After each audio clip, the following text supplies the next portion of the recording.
What's up everyone, Saintsfan back again with another GTA Online Q&A. Today I'll be answering some more of your guys' questions about the upcoming Nightclub DLC, so hopefully you guys do enjoy. Now this first one from Reflex: what Nightclub would be the most expensive in the Nightclub DLC?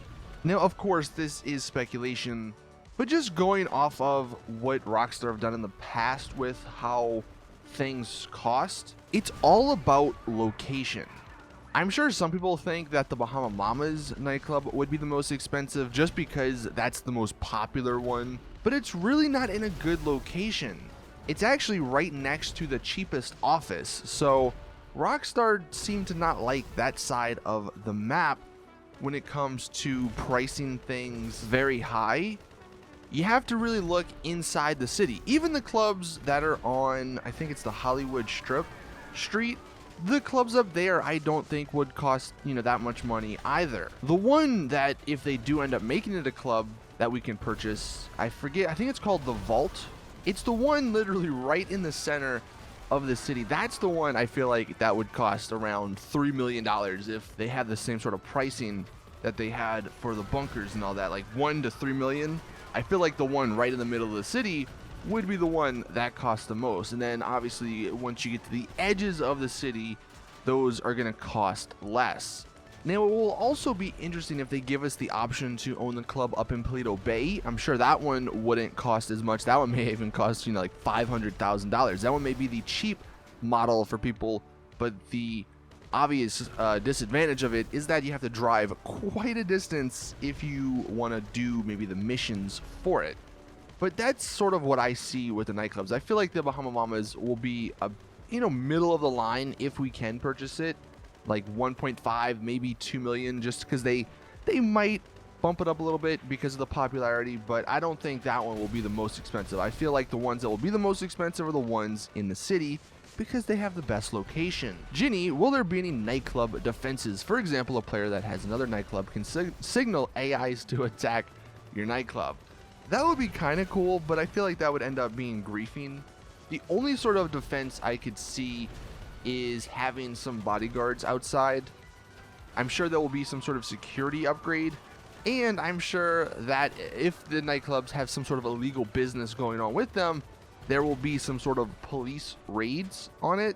So having the upgraded security may be worth it if something like that happens. I don't think they're going to allow other players to attack though. They haven't done that with any of the businesses, which is kind of unfortunate. It would be kind of cool if they balanced it correctly, if you could raid other people's places, but I don't think they're going to do that because it leads to, I think, more of a hassle than anything. One thing I do hope they do though, and I know it's gonna end up being a mess, I hope they put people outside of the clubs. They do that with the ones in the game now. Granted, you can't own any of them at the moment, but they do have NPCs and bodyguards and people in lines just standing outside some of the clubs, and I hope they have that remain in the game, even though I know people are gonna just run all the people over. I just think something like that will make your club feel more alive. It will make you feel more immersed that your club is doing good. Maybe the line gets bigger if your club is doing good. If there is no line, your club's doing horrible. That would be kind of a cool little thing. Yeti, do you think that it'll be normal nightclubs all around or strip joints too? I know it might be an obvious question, but I still have hope. I am with you there. I do hope that they give us the option to maybe choose what's inside. I don't know if that is going to happen. That may be, wishing for a little bit too much, but they have a couple of options. You can go with the regular nightclub. You can go with what you said, the strip club. You can go with the comedy club, which is actually in the game. And I'm sure there's other ideas out there, but I do hope they give us the option just to make the things feel more personal. Like, we chose this and it's different from other people's.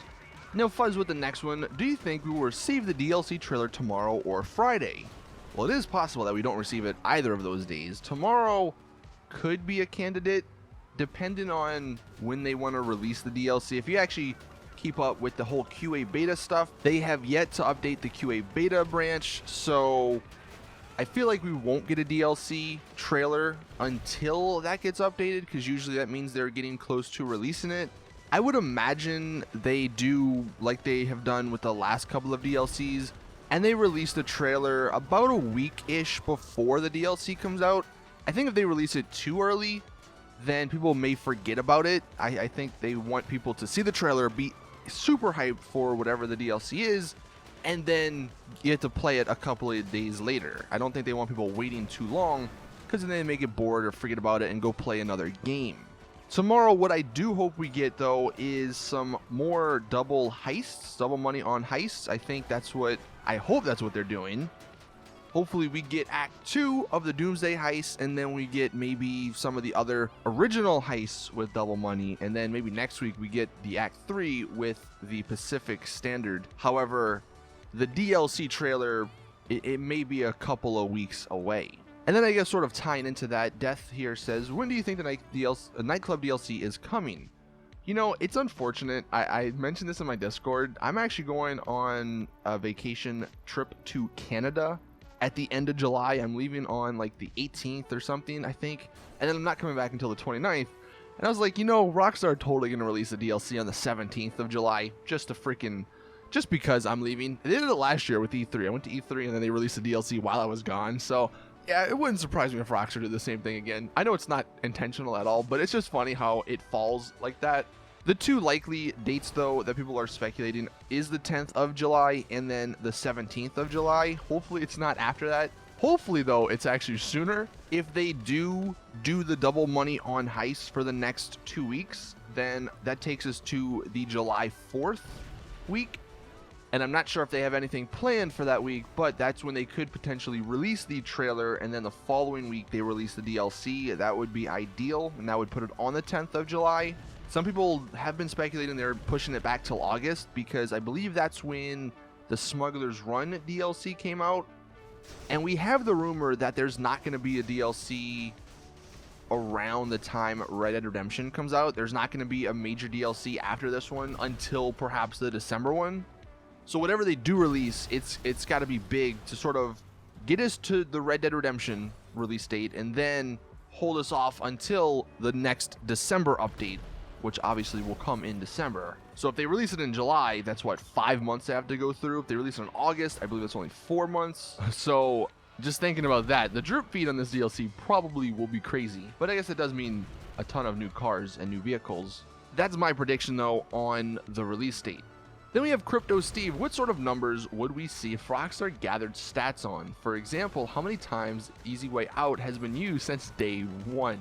I love that idea. I think that would be absolutely awesome to see. I'm sure Rockstar has some sort of internal way to keep track of all that stuff. I don't know if they would ever release that information, but it would be cool, because I have seen some companies come out and give stats like that for, like, Rocket League, for instance. I remember them releasing some sort of page and it was like this many goals scored, this many saves saved, and this many passes and stuff. It would be cool if Rockstar did the same thing and they're like, this is how many people went or did Easy Way Out, this is how many people bought this car, this is how many people did this and that. It would just be cool to see the whole community and what everyone likes. Unfortunately, I doubt Rockstar released something like that, but that would be cool to see. And then the final question, the question of the day from Chortle. Do you think GTA Online will have more cash bonuses / events based upon real world events, such as the free cash due to the World Cup? And what I sort of just want to know is, from you guys, what events in real life or things that are happening would you like to see a little event in GTA Online? I don't have anything specific in mind, but I will say I do wish we get some more events, just because those make the game fun. Those make the game a little bit more enticing to play each week if it's something new. So yeah, let me know in the comment section what do you guys think about that. But anyway, there you guys have it. That is this week's episode. Thank you all for watching. Please drop the video a like if you did enjoy. Subscribe for more awesome GTA content, and as always, I'll see you guys in the next one.